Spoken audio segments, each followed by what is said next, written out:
மக்களே வாங்க சாப்பிட்லாம். குருப்பெயர்ச்சி. அவர் சாமி கும்பிட்டுட்டு சாப்பிடல, லைனு கிளம்பிட்டார். இப்போ வந்துடுவார். நான் இவ்வளோ நேரம் ஆச்சு. சாயந்தரம் சிவன் கோயில் பக்கத்தால் இருக்குது. போன தடவை குருப்பெயர்ச்சிக்கு போயிட்டு வந்தோம். சாயந்தரம் போயிட்டு வரலாம்ப்பான்னு. சரிம்மா பார்க்கலான்னாரு. அது கோயிலுக்கு போகிறதுனா கொஞ்சம் கஷ்டம். வீட்டில் கும்பிட்றதுன்னா 2 நேரம் பிடிச்சிட்டு கும்பிட்றோம்.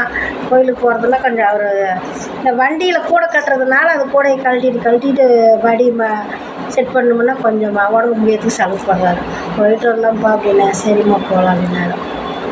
இங்கேருந்து 4 கிலோமீட்டர் தான். போய் பஸ் விட்டு இறங்கி மறுபடியும் போகணும். அப்புறம் நான் சொன்னேன், சரிம்மா சாயந்தரம் போகலாம் அப்படின்னாரு. வந்த சமைக்கணும்.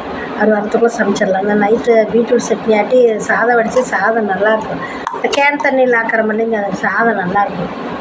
சாப்பிட்டுட்டு கொஞ்சம் சாதம் வைக்கணும். வச்சு பருப்பு சாம்பார் வச்சு ஏதோ ஒன்று பண்ணலாம். பாய் மக்களே.